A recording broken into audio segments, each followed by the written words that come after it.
હું આગળ ઇન્ડક્ટરની વાત કરું છું. ઇન્ડક્ટર કનેક્ટ કર્યું હોય ત્યારે કઈ સ્થિતિ જોવા મળશે? તો આપણે જો એક એસી પ્રાપ્તિ સ્થાન લઈ લીધું છે, એસી પ્રાપ્તિ સ્થાન, અને એની સાથે એક ઇન્ડક્ટર કનેક્ટ કરી નાખ્યું છે. એસી પ્રાપ્તિ સ્થાન એની સાથે એક ઇન્ડક્ટર છે.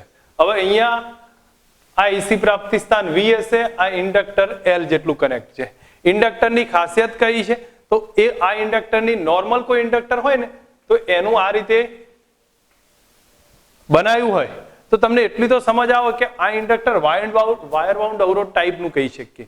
વાયરને વાળીને બનાવ્યું છે તો આનો અવરોધ એ હોય, અને આ ઇન્ડક્ટર પોતે બી ઇન્ડક્ટર તરીકે વર્ત કરતું હોય તો એનો અવરોધ પણ હશે ને ઇન્ડક્ટર બી હશે. તો આ સિચ્યુએશન નોર્મલ વ્યવહારિક કેસમાં જોવા મળે છે. પણ આપણે જે ઇન્ડક્ટર ધાર્યું છે ને એનો અવરોધ 0 છે. આપણે જે બી ઇન્ડક્ટર લીધું છે એનો અવરોધ 0 હશે. તો ફક્ત એકલું ઇન્ડક્ટર જ છે. તો અહીંયા હું લખી દઉં છું કે આપણું ઇન્ડક્ટર કયું છે? ઓહમિક અવરોધ 0 હોય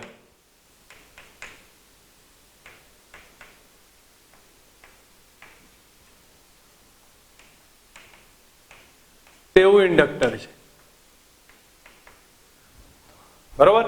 અને તમને ધ્યાન પર આવી જશે, આકૃતિ સમજાયું હોય તો ફિગરમાં એટલું કહી શકીએ કે ઓહમિક અવરોધ 0 હોય એવું ઇન્ડક્ટર છે, એને વોલ્ટેજ પ્રાપ્તિ સ્થાન સાથે એસી પ્રાપ્તિ સ્થાન સાથે કનેક્ટ કરવામાં આવ્યું છે.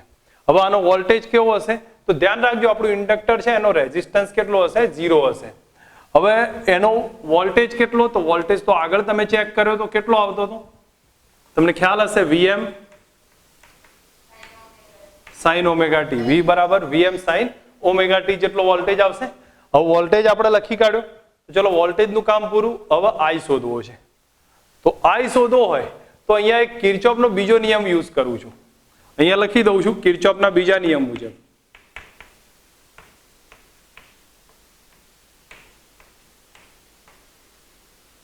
કિર્ચોફનો બીજો નિયમ યુઝ કરું તો કિર્ચોફનો બીજો નિયમમાં સમજો, આ V છે બરોબર, અહીંયા આનું ઇન્ડક્ટરનું કેટલું થાય? LdI/dt.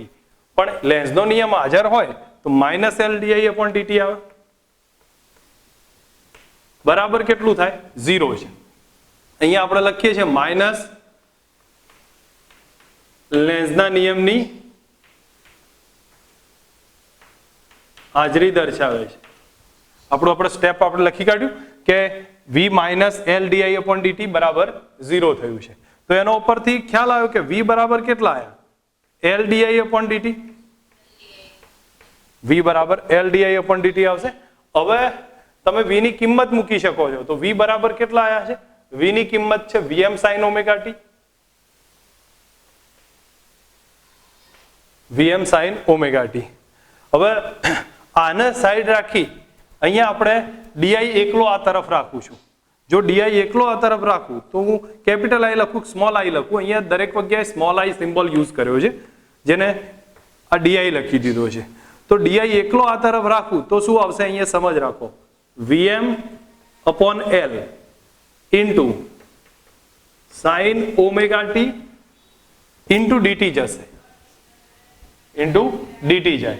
તો આટલું આપણને ક્લિયર થવું જોઈએ કે આ di બરાબર આ સ્ટેપ આપણને મળ્યું છે. તો અહીંયા ક્લિયર સમજાવું છું, એ પ્રમાણે ધ્યાન રાખી દેજો થોડું કે V બરાબર કયું? LdI/dt બરાબર V નું સૂત્ર Vm sin ઓમેગા ટી. હવે અહીંયાથી di એકલું રાખ્યું તો di બરાબર Vm/L અને sin ઓમેગા ટી સાથે dt રહેશે. ઇન્ટિગ્રેટ કરીએ છીએ તો ઇન્ટિગ્રેટ કરતી વખતે આપણે અહીંયા લખીએ છીએ કે di નું સંકલન કરીશું, અથવા શોર્ટમાં ચલો એક લખી કાઢીએ છીએ, integrate of di is equal to Vm/L. અહીંયા રહેશે Vm/L, એ બહાર નીકાળ દઈએ. sin ઓમેગા ટી અને dt નું સંકલન થશે, ઓમેગા ટી ઇન્ટુ dt. આનું સંકલન થાય. ચલો અહીંયા આપણે યુઝ કરીએ સંકલન, તો 1 નું સંકલન I થઈ જશે, Vm/L રહેશે. sin નું શું થાય? Minus cos omega t. અને ઓમેગા ટી નો સહગુણક છે તો એ ક્યાં આવે? નીચે આવશે. હા, તો નીચે આવી જાય. તો નીચે આ સ્ટેપમાં આવી ગયો છે. હવે આને આપણે લખવા જઈએ તો I બરાબર કયું સૂત્ર આવ્યું? તો minus Vm upon omega L, Vm upon omega L અહીંયા થઈ જાય cos ઓમેગા ટી. આ સ્ટેપ થયું છે. હવે આમાં માઇનસ cos ઓમેગા ટી કેટલા થાય એને આપણે યુઝ કરીએ. તો માઇનસ ઓમેગા ટી ક્યારે મળશે એને સમજીએ. જો હું અહીંયા એક રિલેશન લખું છું, એમાં તમે સમજો, cos અથવા sin માં જ લખી કાઢીએ, sin omega t minus pi by 2. હવે આ સ્ટેપ આપ્યું હોય તો cos sin omega t minus pi by 2, આપણને જનરલી અંદાજ છે પાઈ બાય 2 માઇનસ થીટા નો. તો આપણે એક કામ કરી દઈએ, માઇનસ કોમન કાઢી નાખીએ, અથવા માઇનસ સાઇન માંથી માઇનસ આવે એટલે બહાર નીકળી જશે. તો સાઇન અને અહીંયા શું થઈ જાય? Pi by 2 minus theta. Theta એટલે ઓમેગા ટી છે. અહીંથી આપણે માઇનસ બહાર કાઢ્યું અને બહાર લખી દીધું તો આ સ્ટેપ થયું. પાઈ બાય 2 માઇનસ થીટા એટલે સાઇન થીટા, સાઇન નું કોસ થીટા થઈ જશે. બરોબર? પાઈ બાય 2 માઇનસ થીટા પહેલા ચરણમાં આવશે, એ કોસ થીટા થઈ જાય. That means minus cos theta આવ્યું. તો આપણને એટલો તો અંદાજ આવ્યો કે માઇનસ કોસ થીટાના બદલે શું લખીએ હું? તો sine omega t minus pi by 2. ફરીથી એક વાત સમજ રાખજો, જેને કન્ફ્યુઝન હોય એ અહીંયા થોડું ક્લિયર કરી દે. મેં આ સ્ટેપ લખ્યું છે, આમાંથી માઇનસ બાર કાઢી નાખે તો pi by 2 minus omega t આવશે. Pi by 2 minus omega t નો મતલબ શું થાય કે કોસ થીટા થશે. તો માઇનસ કોસ થીટા આવ્યું ને, આપણી પાસે અહીંયા માઇનસ કોસ થીટા છે. થીટા કહો ઓમેગા ટી કહો, આ સ્ટેપ છે. તો આપણે આના બદલે લખી દઈએ sine omega t minus pi by 2. તો અહીંયા I બરાબર આપણું સૂત્ર થશે minus Vm upon omega L. એનું હું એક્સેલ કહી દઉં છું, પછી એનો ડિટેલ વાત કરું છું.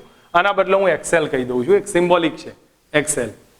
અને કોસના બદલે minus cos theta omega t, એના બદલે લખી દઉં sine omega t minus pi by 2. હવે આપણું I નું ઓરિજિનલ ઇક્વેશન આ આવી ગયું છે. એનું ઓરિજિનલ ઇક્વેશન આ જોવા મળશે. હવે I નું કામ આપણે પૂરું કર્યું છે. હા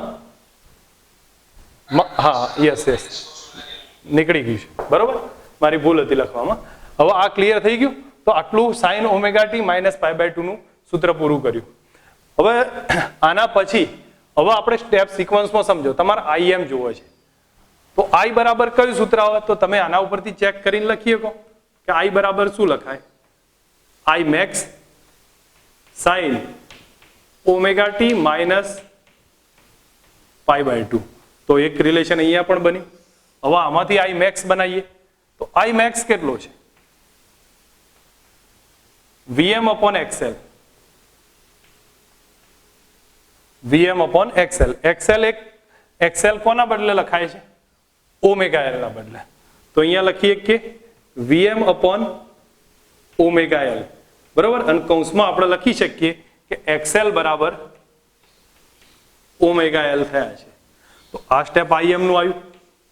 હવે IM બતાવે શું? એક થોડુંક ધ્યાન આપો. IM નો સીધો અર્થ આપણને એટલો થયો મેક્સિમમ પ્રવાહ. તો મેક્સિમમ પ્રવાહ આ સાઇન 1 થઈ જાય એટલે મેક્સિમમ આવે. તો IM બરાબર કેટલા આવ્યા? Vm upon XL.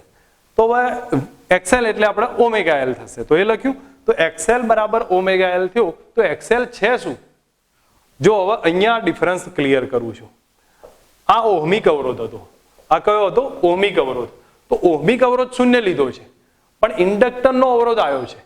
ઇન્ડક્ટરનો કારણે જે બને છે ને એ અવરોધનો મતલબ શું થાય? પ્રવાહને વહેવા માટે કંઈક ડિસ્ટર્બન્સ ક્રિએટ થાય છે, અથવા જે બી અડચણ બને છે એને આપણે અવરોધ કહી દીધો છે. તો સેમ સિચ્યુએશન અહીંયા પણ કોઈક ઇન્ડક્ટર પોતે જ એક અવરોધ ક્રિએટ કરે છે, અને એને આપણે ઓહમિક અવરોધ નહીં કહેવાય, પણ એને અલગ નામ આપ્યું છે, એને XL કહી દીધું છે. તો એ XL નું મૂલ્ય કેટલું? Omega L. હવે XL બરાબર છે શું? તો એ લખું છું. XL બરાબર ઓમેગા એલ બરાબર ઇન્ડક્ટરનો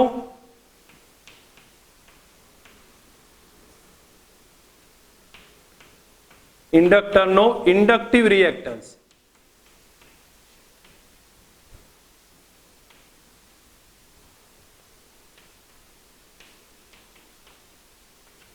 ફરીથી બતાવું છું. આને વાસ્તવમાં અવરોધ જ કહેવાય. એનો એકમ ઓમેગા ઓમ જ છે. તો ફરી એક વાત બતાવું છું આમાં શું કહ્યું છે. આને કહ્યું છે ઇન્ડક્ટરનો એક્સએલ એટલે ઓમેગા એલ થાય, એ થાય ઇન્ડક્ટરનો ઇન્ડક્ટિવ રિએક્ટન્સ. ઇન્ડક્ટરનો ઇન્ડક્ટિવ રિએક્ટન્સ આર હતો એ ઓહમિક અવરોધ હતો, એ 0 હતો જે ઓહમના નિયમનું પાલન કરતો હતો. આ એવું કંઈ છે નહીં, પણ અવરોધ જ છે, પણ ઇન્ડક્ટરનો છે, એને ઇન્ડક્ટરનો ઇન્ડક્ટિવ રિએક્ટન્સ કહ્યું છે. સાથે અહીંયા જોવા જાઓ તો એક્સએલ બરાબર ઓમેગા એલ છે ને, તો આપણે 2 પાઈ એફએલ લખીએ તો એક્સએલ પ્રપોઝનલ ટુ એફ થાય છે. આ અવરોધ ફ્રીક્વન્સી પર આધારિત છે. આ અવરોધ ફ્રીક્વન્સી પર આધારિત છે. ફ્રીક્વન્સીમાં વધઘટ થાય, અવરોધમાં વધઘટ આવે છે. ફ્રીક્વન્સી વધે ઘટે તો ઇન્ડક્ટરનો અવરોધ વધઘટ થશે, તો પ્રવાહમાં વધઘટ જોવા મળશે. ઓકે, એક બીજો કોન્સેપ્ટ તમારી સામે રાખું છું. જુઓ, તમને ક્વેશ્ચનમાં અહીંયા સમજાવું કે જો અહીંયા થોડુંક ધ્યાન આપશો તો ખબર પડશે કે આપણે ધારો કે આવું કોઈ ગૂંચળું છે, એને એસી પ્રાપ્તિ સ્થાન સાથે કનેક્ટ કર્યું છે. હવે આની અંદર કોઈ લોખંડનો સળિયો દાખલ કરું તો યાદ કરો ઇન્ડક્ટર વધે કે ઘટે? લોખંડનો સળિયો અંદર દાખલ કરવામાં આવે તો એની પરમિએબિલિટી વધારે લોખંડની, બરોબર? લોખંડની પરમિએબિલિટી વધારે હોય તો એનો ઇન્ડક્ટિવ વધશે, કારણ કે L proportional to mu r mu 0 અથવા એનું સૂત્ર લખીએ અથવા આટલું પ્રપોઝનલ યુઝ કરી શકું તો એલ વધશે. અને એલ વધે ને તો તમને જોઈને ખબર પડે કે એક્સએલ બરાબર કયું સૂત્ર? 2 પાઈ એફએલ. તો એલ વધે તો એનો મતલબ કે એક્સએલ વધી ગયો. અહીંયા 2 પાઈ એફએલ આવ્યો ને, એલ વધી ગયો તો એક્સએલ વધ્યો, અને એક્સએલ વધ્યો તો એનો મતલબ થાય કે પ્રવાહ ઘટે, પ્રવાહ ઘટશે. તો એક્સએલ વધી જાય તો આઈ કેવો થઈ જાય? અહીંયા તમે મૂકો કિંમત, એક્સએલ વધી ગયો તો આઈ ઘટશે. તો આનો સીધો અર્થ શું થયો? તમે ધારો કે ઇન્ડક્ટર છે અને એ ઇન્ડક્ટરમાં લોખંડનો સળિયો અંદર દાખલ કરો તમે, તરત જ બલ્બ ધીમો થઈ જાય, તરત જ બલ્બ ધીમો થાય. એનું કારણ કે પ્રવાહ ઘટી જશે. તો આ વસ્તુ અહીંયા સમજવાની છે. તમને નીટ વાળાના કોન્સેપ્ટમાં આ બધી વસ્તુ જ્યારે એક શોર્ટમાં લેક્ચર લઈશ તો એ વખતે આ બધી જ રિવિઝન હશે કે એમાં બનતું નથી કંઈ અલગ. તો થોડુંક ધ્યાન પર રાખતા જજો કે અહીંયા એક્સએલ છે એ પ્રપોઝનલ ટુ એફએ કહેવાય ને પ્રપોઝનલ ટુ એલએ કહેવાય. મતલબ કે ઇન્ડક્ટરનો જે ઇન્ડક્ટિવ રિએક્ટન્સ અથવા ઇન્ડક્ટરનો અવરોધ છે અસરકારક, એ એફના સમપ્રમાણમાં, એલના સમપ્રમાણમાં, અને એના પરથી પછી બધા રિઝલ્ટ બનતા જાય. તો બોલો આપણે શું અહીંયા સુધીનો ભાગ ક્લિયર કરી નાખ્યો? હવે આલેખની વાત આવશે. હવે આલેખમાં જો તમે એક વસ્તુ ક્લિયર રાખો, ફેઝરની આલેખની વાત કરું છું તો આલેખમાં થોડુંક સમજની જરૂર પડશે તમારે.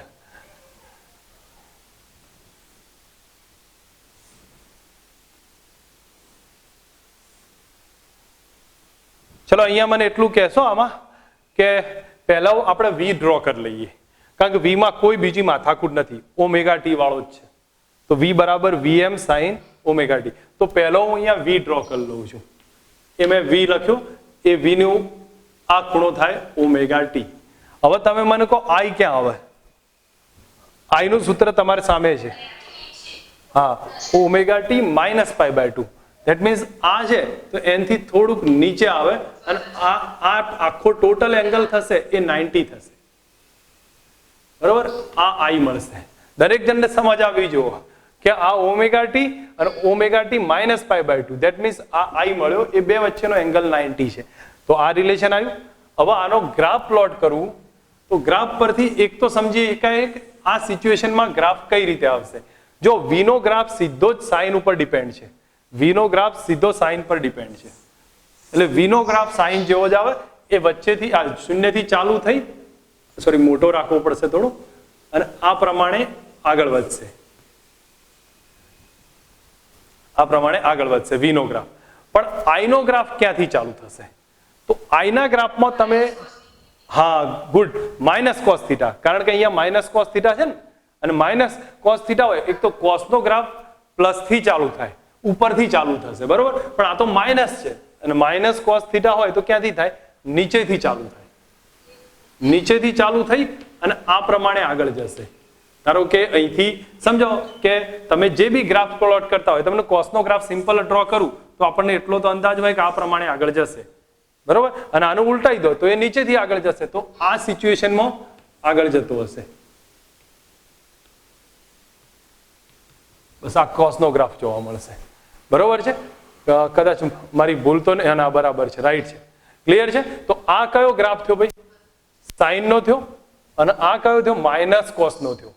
માઇનસ કોસ થયો, કારણ કે આના આધારિત. તો હવે હું ગ્રાફના અહીંયા આપણે નામ કહી દઈએ. તો ગ્રાફના નામમાં તમે સમજ રાખજો, આ આઈ નો થશે, આઈ નો છે, અને આ કોનો થયો? વી નો છે. હવે આટલું રિલેશન આપણને સમજ આવી ગયો. આપણો ગ્રાફ કોનો છે? તો વી કે આઈ વર્સિસ ટાઈમ નો ગ્રાફ છે, વર્સિસ ટાઈમ નો ગ્રાફ છે. હવે આટલું રિલેશન તમારી સામે બને છે. આ ગ્રાફ પૂરો કર્યો. હવે ગ્રાફ પછી થોડું લખવાનું આવશે. તો લખતી વખતે મને એટલું કહો શું લખવું પડશે? તો આપણે લખવાનું છે એનો પોઈન્ટ મેં કહી દીધો છે. કળા વિશે લખવું છે મારે, કોણ આગળ છે, કોણ પાછળ છે. ચલો હવે તમે એક સિમ્પલ કળા એટલે ખૂણો થાય. તો વીનું સૂત્ર થયું સાઇન ઓમેગા ટી છે, અને આઈ નું થાય ઓમેગા ટી માઇનસ π/2. તો વી છે એ આઈ કરતા π/2 આગળ છે, કળામાં આગળ છે. આ સ્ટેપ થયું. વી એ આઈ કરતા π/2 જેટલો કળામાં આગળ થયો છે. હવે એના વિશે તમારે થોડું ડિટેલમાં લખવું હોય તો આપણે બતાવીએ કે આમાં કે આ બંને ઇક્વેશન ઉપરથી આપણે સમજી શકીએ છીએ, અથવા ફેઝર પરથી સમજી શકીએ છીએ કે વોલ્ટેજ એક કળામાં π/2 કરતા આગળ છે, અથવા આઈ છે π/2 જેટલો શું થશે? પાછળ થશે. એનાથી વધારે કઈ ડિટેલમાં છે નહીં. હવે જો આ પૂરું કર્યું તો પાવર આવ્યો, છેલ્લે પાવર આવશે. પાવરનું આપણે અહીંયા જો થઈ જાય તો ઠીક છે આટલા ભાગમાં, નહીતર પછી કંઈક આગળ એડજસ્ટ કરીએ છીએ. તો જો પાવરનું સૂત્ર લખું છું, P બરાબર કયું સૂત્ર? V ઇન્ટુ આઈ આવે, V ઇન્ટુ આઈ થશે. હવે તત્કાલીન પાવરની પહેલા વાત કરું છું. તો અહીંયા કયો પાવર આવશે? અહીં લખી દઉં છું, તત્કાલીન પાવર. તત્કાલીન પાવર P બરાબર V ઇન્ટુ આઈ. તમે કિંમત મૂકો તો V નું સૂત્ર કયું છે? V નું સૂત્ર Vm sign omega T, sign omega T. I નું સૂત્ર કયું? તો I નું સૂત્ર થશે, આપણે I લખીએ ક્યો, એનાથી કોઈ ફરક નહીં પડે, પણ હું આ લખી દઉં છું, Vm upon XL minus cos omega T. તો અહીંયા લખું છું minus Vm upon XL cos omega T. લખી શકાય પેલું જે આપણે લખીએ છીએ આ ઇક્વેશન, બરોબર? આ ઓમેગા ટી માઇનસ, પણ છેવટે પાછું લાવવાનું તો આ જ છે. એના કરતા આ ડાયરેક્ટ લખીએ છીએ Vm upon XL cos omega T. હવે થોડુંક ધ્યાન પર રાખીએ અહીંયા, તો આપણને એટલી સમજ આવે કે સાઇન કોસ ભેગા થયા છે. તો અહીંયા હું સ્ટેપ વાઇઝ લખવા જાઉં તો P બરાબર કયું આવે? Vm square upon XL, Vm square upon XL. આગળ કઈ નિશાની રહેશે ભાઈ? માઇનસ રહેશે. હવે 2 વડે ઉપર નીચે મલ્ટીપ્લાય કરું તો 2 વડે ઉપર નીચે મલ્ટીપ્લાય કરું તો નીચે કેટલા રાખું છું? 2 રાખું છું, અને ઉપર 2 વડે ગુણી કાઢું છું. તો 2 sign omega T cos omega T, આવું સ્ટેપ રહે. એટલે આ કેટલા થઈ ગયા? સાઇન 2 ઓમેગા ટી, કારણ કે સાઇન 2 થીટા થાય તો સાઇન 2 ઓમેગા ટી આવશે. તો ધેટ મીન્સ આપણો તત્કાલીન પાવર કેટલો આવ્યો? Vm સ્ક્વેર બાય 2XL અને સાઇન 2 ઓમેગા ટી આવશે. આ તત્કાલીન પાવર થયો છે.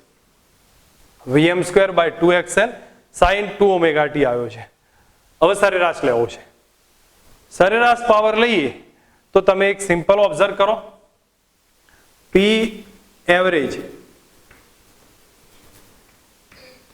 આ લઈશું તો તમે આખા પદનું એવરેજ આવશે, અને આખા પદનું એવરેજ આવે તો સાઇન નું બી એવરેજ આવશે, અને સાઇન નું એવરેજ 0 થાય. તો અહીંયા આખું લખું છું તો Vm square by XL 2XL રહેશે, અને અહીંયા લખાશે સાઇન 2 ઓમેગા ટી એનું એવરેજ, અને સાઇન નું એવરેજ 0 થાય. તો P એવરેજ કેટલો આવ્યો ભાઈ? 0 થાય. P એવરેજ 0 મળશે. આખી થિયરી મેં શોર્ટમાં બનાવવાનો ટ્રાય કર્યો છે, પણ છતાંય અમુક મેથેમેટિકલ કોન્સેપ્ટના આધારે મેં લખ્યું છે અને આ છેલ્લે પાવરમાં અહીંયા થોડું નાનો ભાગ થયો છે કારણ કે જગ્યા નહોતી એટલે બીજામાં હું કન્વર્ટ કરવા નહોતો માંગતો એટલે પણ મૂળ મેથડ અહીંયા તમને ક્લિયર થવી જોઈએ. હવે હું આખો લેક્ચર છે એકવાર થરલી સમજાવું છું અને પછી આપણે એકવાર લખી દો અને લખ્યા પછી એકવાર પાછું ક્લિયર કરીએ છીએ. તો પહેલા આકૃતિની વાત કરું છું. દરેક જણા સમજો આકૃતિનું વર્ણન કરવાનું છે. તો આકૃતિના વર્ણનમાં આપણે કહીએ કે આપણી પાસે એક ઇન્ડક્ટર છે. એ ઇન્ડક્ટર કેવો છે જેનો ઓહમિક અવરોધ કેવો હોય? 0 હોય. એવો એક ઇન્ડક્ટર લીધો છે અને એ ઇન્ડક્ટરને એસી પ્રાપ્તિ સ્થાન સાથે કનેક્ટ કર્યો છે. વર્ણન કરતા આવડવો જોઈએ. એક ઇન્ડક્ટર એવો છે કે જેનો ઓહમિક અવરોધ 0 છે એવા ઇન્ડક્ટરને એસી પ્રાપ્તિ સ્થાન સાથે કનેક્ટ કર્યું છે. પહેલું ક્લિયર થાય. એનો વોલ્ટેજ કેટલો? V બરાબર Vm sin ઓમેગા t પ્રાપ્તિ સ્થાનનો. કિર્ચોફનો નિયમ વાપરો તો V અને આ બાજુ L di upon dt, પણ લેન્સનો નિયમ હાજર હોય એટલે minus L di upon dt લખીશું. તો V minus L di upon dt બરાબર 0. આ બાદ લાવી દો તો V બરાબર L di upon dt થાય. તો V નું સૂત્ર કયું છે? Vm sin omega t. હવે આપણે di બરાબર બનાવીએ તો Vm upon L sin omega t into dt આવશે. બોલો આટલા સુધી દરેકને સમજ આવી જશે? ક્લિયર છે? di બરાબર Vm upon L sin omega t into dt. હવે સંકલન કરવાનું. સંકલનમાં ધ્યાન રાખજો, સંકલન કરીએ તો અહીંયા આ સ્ટેપ આવશે અને આ 1 નું સંકલન આઈ થશે. sin નું થાય માઇનસ cos, તો માઇનસ cos ઓમેગા t સહગુણક નીચે આવે. વિકલનમાં સહગુણક બાજુમાં આવતો તો સંકલનમાં સહગુણક નીચે આવી જશે. તો આ સ્ટેપ થયું. હવે માઇનસ સ્ટેપ આટલું આવ્યું, માઇનસ cos ઓમેગા t. આ ઇક્વેશન બી આપણા માટે મહત્વનું થશે પણ એને થોડુંક એડજસ્ટ કરીએ છીએ આપણે. તો મેં તમને કહ્યું માઇનસ cos ઓમેગા t ના બદલે શું લખાય? cos omega t minus π/2. તો આપણે લખી દીધું sorry sin omega t minus π/2. તો અહીંયા લખ્યું sin ઓમેગા t માઇનસ π/2. તો કન્વર્ટ કરી નાખ્યું માઇનસ cos ઓમેગા t ના બદલે. હવે આ સ્ટેપ પૂરું કરી આના બદલે Im ધારી લીધો તો Im sin omega t minus π/2 થયું. અહીંયા I નું સૂત્ર પૂરું કર્યું. હવે I નું સૂત્ર પૂરું થાય એટલે પછી I max લઈએ. જેમ કે અહીંયા મેં સ્ટેપ વાઇઝ કહેલું છે I max લો. તો I max કેટલો? તો Vm upon XL. Vm upon omega L કહેવાય. તો XL ની વાત આવી ગઈ. તો XL શું છે? ઓમેગા L જેને ઇન્ડક્ટરનો ઇન્ડક્ટિવ રિએક્ટન્સ કહેવાય. ઇન્ડક્ટરનો ઇન્ડક્ટિવ રિએક્ટન્સ એનો એકમ કયો છે? ઓમ છે. બીજી વસ્તુ સમજીએ કે એનું સૂત્ર કયું? XL બરાબર 2πfl થાય અને 2πfl થાય તો XL proportional to FA થાય. આવૃત્તિ ઉપર આધાર છે અને XL proportional to L પણ થશે. હવે આટલું ક્લિયર થઈ જાય તો એક વસ્તુ આપણને ખબર પડી જવી જોઈએ કે આનો ગ્રાફ કેવો આવે? સુરેખ આવે. XL વર્સિસ F નો ગ્રાફ પ્લોટ કરું તો એ સુરેખ આવશે જરૂર પડે તો. હવે ફેઝર આયા છે તો ફેઝરમાં પહેલા વોલ્ટેજ ડ્રો કર્યો મેં. વોલ્ટેજ V બરાબર Vm sin ઓમેગા t. તો આપણે સીધો ડ્રો કરી નાખ્યો કારણ કે આ ખૂણો ઓમેગા t વાળો વોલ્ટેજ. અને I ની વાત કરું તો I માં તમે ચેક કરો તો I નું સૂત્ર છે Im sin omega t minus π/2. તો એના કરતા π/2 જેટલો પાછળ છે એટલે નીચે ડ્રો કર્યો. તો આટલું સ્ટેપ ફેઝરમાં I નો આવ્યો. આ V નો ફેઝર, આ I નો ફેઝર થયો. હવે ગ્રાફ પ્લોટ કરીએ તો ગ્રાફમાં તમારે જોવાનું 2 મિનિટ સિમ્પલ શાંતિથી સમજ રાખજો. ગ્રાફમાં બધું એકલું ઓમેગા t વાળું સ્ટેપ પકડો તો V બરાબર Vm sin ઓમેગા t. તો સાઇન નો ગ્રાફ તો આમ સીધો ડ્રો કરી નાખ્યો. આ વોલ્ટેજ નો ગ્રાફ થયો. I નો ગ્રાફ તો I નો આના ઉપરથી બતાવીએ કાંઈ પણ એના કરતા સીધું અહીંયા માઇનસ cos ઓમેગા t છે તો cos નો ગ્રાફ ઉપરથી ચાલુ થાય પણ માઇનસ છે એટલે નીચેથી થશે. તો I નો cos નો ગ્રાફ થઈ ગયો બરોબર. તો એનો મતલબ કે ઉપરનો થયો V નો ગ્રાફ, આ થશે I નો ગ્રાફ. હવે આના પછી કળાની વાત આવશે. તો જો V બરાબર Vm sin omega t, I બરાબર Im sin omega t minus π/2. એનો મતલબ વોલ્ટેજ કળામાં π/2 જેટલો આગળ છે. વોલ્ટેજ I કરતા π/2 જેટલો આગળ થયો. હવે અહીંયા વોલ્ટેજની વાત પૂરી થશે પછી કોની વાત આવશે? હવે પાવરની વાત આવશે. તો પાવર કેટલો છે? પાવરનું સૂત્ર કયું લખ્યું? V into I. પાવરનું સૂત્ર જો V into I લખીએ તો પહેલો આવશે તત્કાલીન પાવર. હવે તત્કાલીન પાવરમાં V નું સૂત્ર Vm sin ઓમેગા t અને I નું સૂત્ર તમે આ લખી શકો પણ એના કરતા આ લખી દો minus Vm cos omega t minus Vm upon XL cos omega t. હવે અહીંયા તમે આ સ્ટેપ જોયું તો Vm સ્ક્વેર 2XL XL રહેશે અને અહીંયા રહેશે sin omega t cos omega t. પણ આપણે એને કન્વર્ટ કરવું છે sin 2θ માં એટલે 2 વડે ઉપર નીચે મલ્ટીપ્લાય કર્યા તો 2 sin θ cos θ એટલે sin 2θ આવે. sin 2 omega T. આ સ્ટેપ આપણે બની ગયું. હવે અહીંયા આપણે તત્કાલીન પાવરનું કામ પૂરું થયું. હવે આવશે એવરેજ પાવર, સરેરાશ પાવર. અને સરેરાશ પાવરમાં જુઓ તો એ કેવો જોવા મળશે?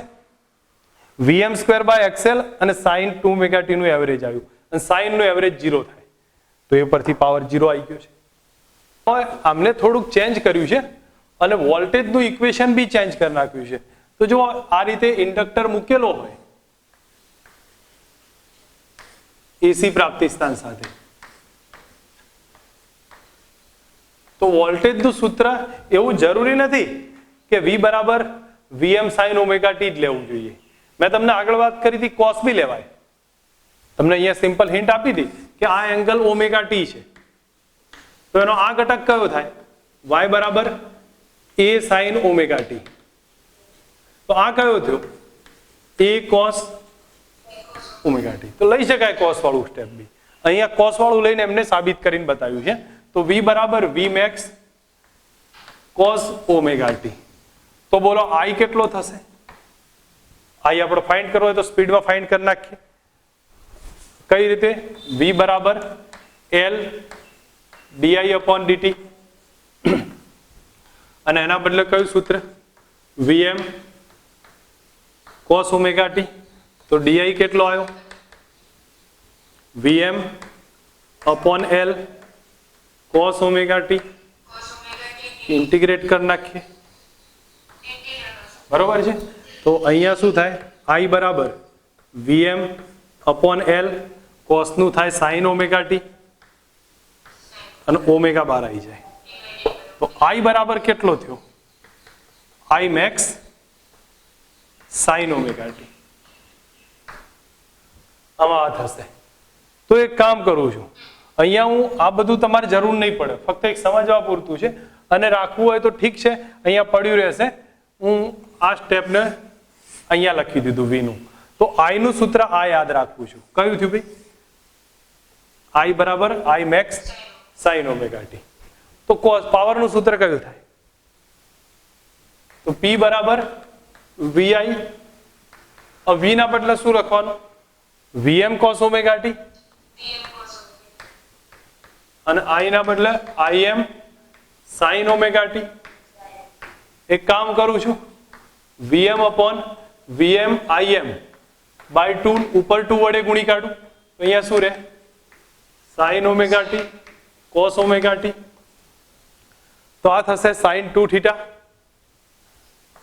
હા, તો p બરાબર vm im by 2 sin 2 omega t. બસ આ ત્રણ સૂત્ર પરથી આપણે ગ્રાફ પ્લોટ કરીએ. હવે ગ્રાફ પ્લોટ કરવું તો ધ્યાન પર આપણને એટલું હોવું જોઈએ કે પાવરની આવૃત્તિ ડબલ છે. આની આવૃત્તિ ઓમેગા છે, આની ઓમેગા છે અને પાવરની 2 ઓમેગા છે. પાવરની આવૃત્તિ ડબલ છે. પાવરની આવૃત્તિ ડબલ નો મતલબ શું થાય? કે જ્યારે આ બે એક દોલન પૂરું કરે ને, વોલ્ટેજ આ બે ની વાત કરું છું અને પાવર પ્રવાહ બે એક દોલન પૂરું કરે ત્યારે આ બે દોલન પૂરું કરી દેશે. તો એનો સીધો અર્થ થયો કે આપણે ગ્રાફ આનો આમ પ્લોટ કરીએ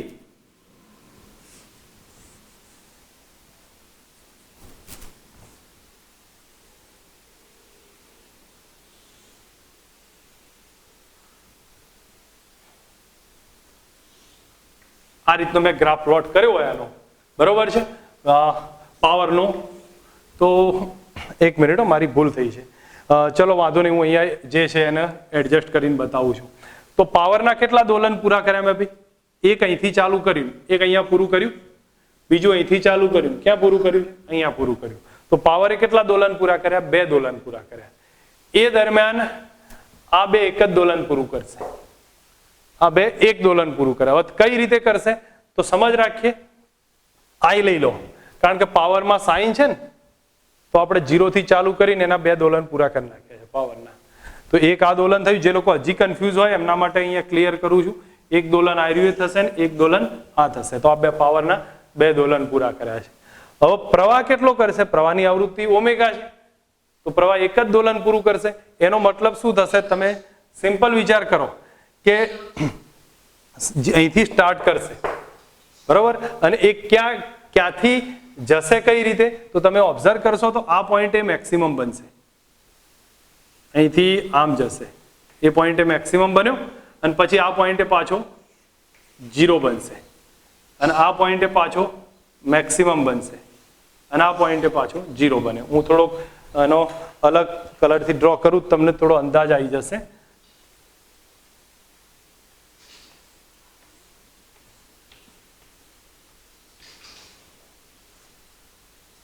આ પ્રવાહનો થયો. એક્ઝામ ઓરિએન્ટેડ ઠીક છે, પણ નાના એમસીક્યુમાં ક્લિયર થાય એવું છે. તો પાવરની આવૃત્તિ કેટલી હતી? ડબલ હતી. તો પાવરની આવૃત્તિ ડબલ છે ને, તો પાવર 2 દોલન પૂરા કરી દે છે આમથી આમ. અહીંયા આપણે નામ આપવા હોય તો આપી શકીએ છીએ, પણ તમે એક સિમ્પલ સમજ રાખો, કદાચ એમને ટેક્સ્ટબુકમાં નામ આપ્યા છે તો અહીંયા પાવરને અહીંયા આ ભાગના આધારિત નામ આપ્યા છે. હું અહીંયા તમને બતાવતો જઉં છું. 4 ભાગ પડ્યા છે એમને. હવે આને કીધું છે 0 થી 1, 2, 3 અને 4. તો તમે સમજો, પાવરનો ઓબ્ઝર્વ કરો તો પાવર અહીંથી અહીંયા અડધું દોલન પૂરું કર્યું, પછી અડધું દોલન નીચે ગયો, પાછું અડધું દોલન ઉપર આવશે, ને પાછું અડધું દોલન ક્યાં જશે? નીચે આવશે. તો એમ પાવરે કેટલા દોલન પૂરા કર્યા કહેવાય? એક થઈને એક અહીંયા અને બીજું અહીંયા. તો પાવરે 2 દોલન પૂરા કર્યા, બરોબર. હવે અહીંયા લઈએ છીએ પ્રવાહ. પ્રવાહ સાઇન છે એટલે પ્રવાહ 0 થી ચાલુ થશે, પણ પ્રવાહની આવૃત્તિ ઓમેગા છે એટલે આના પાવર કરતા અડધી, એટલે પાવર 2 દોલન પૂરા કરશે ત્યારે પ્રવાહ 1 જ દોલન પૂરું કરે. તો પ્રવાહ આમથી આમ થઈ અને એને 1 જ દોલન પૂરું કર્યું. તો આ સિચ્યુએશન પ્રવાહની થઈ ગઈ. અને વોલ્ટેજને ચેક કરો તો વોલ્ટેજનું સૂત્ર Vm cos ઓમેગા ટી. તો વોલ્ટેજની આવૃત્તિ એક જ છે, તો પાવર 2 કરશે ત્યારે વોલ્ટેજ 1 જ કરશે. તો એ સિચ્યુએશનમાં વોલ્ટેજ ક્યાંથી ચાલુ થશે? આ ગુલાબી રંગનો જે વોલ્ટેજ છે તો એ અહીંથી મેક્સિમમ થી ચાલુ થાય, કારણ કોસ છે. તો અહીંથી ચાલુ થઈ અને આમ કરીને એને 1 જ દોલન પૂરું કર્યું. હવે તમે સિમ્પલ ઓબ્ઝર્વ કરો તો બી તમને અંદાજ આવે કે 0 થી 1 માં આ ચરણ દરમિયાન તમે જોશો, ઓબ્ઝર્વ કરશો, તમને ખ્યાલ આવશે બધું ધન છે. વોલ્ટેજ એ ધન, પ્રવાહ એ ધન, પાવર એ ધન, બધું ધન હશે.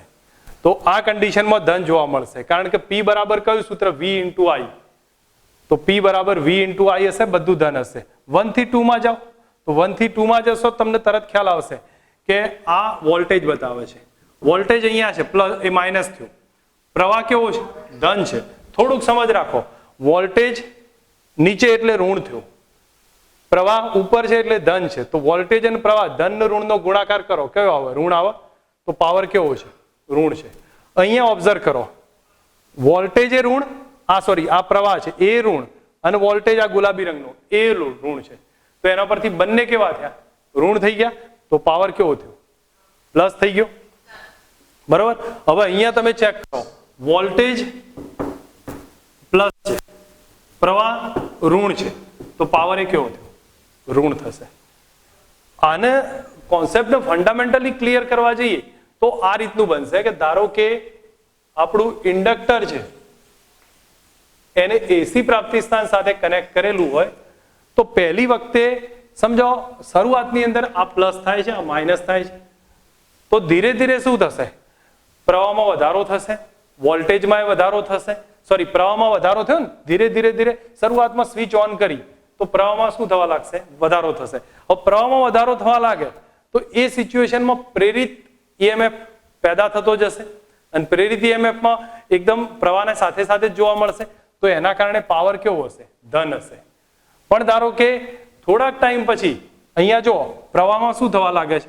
આગળ જઈને ઘટાડો થવા લાગે, પ્રવાહમાં ઘટાડો થવા લાગશે તો એ કન્ડિશનમાં વોલ્ટેજ ચેન્જ થશે, અને પાવર આ ધન છે, કારણ ઘટાડો થયો એટલે વોલ્ટેજ ઋણ થઈ ગયો. તો એના કારણે પાવર કેવો આવ્યો છે? ઋણ આવશે. અને આમાં ફરીથી પોલારિટી ચેન્જ થશે. એ રીતના કોન્સેપ્ટ છે. તમારે એની કોઈ વધારે એટલી જરૂર નથી, પણ આખો ફંડામેન્ટલ આઈડિયા થોડો ક્લિયર થવો જોઈએ.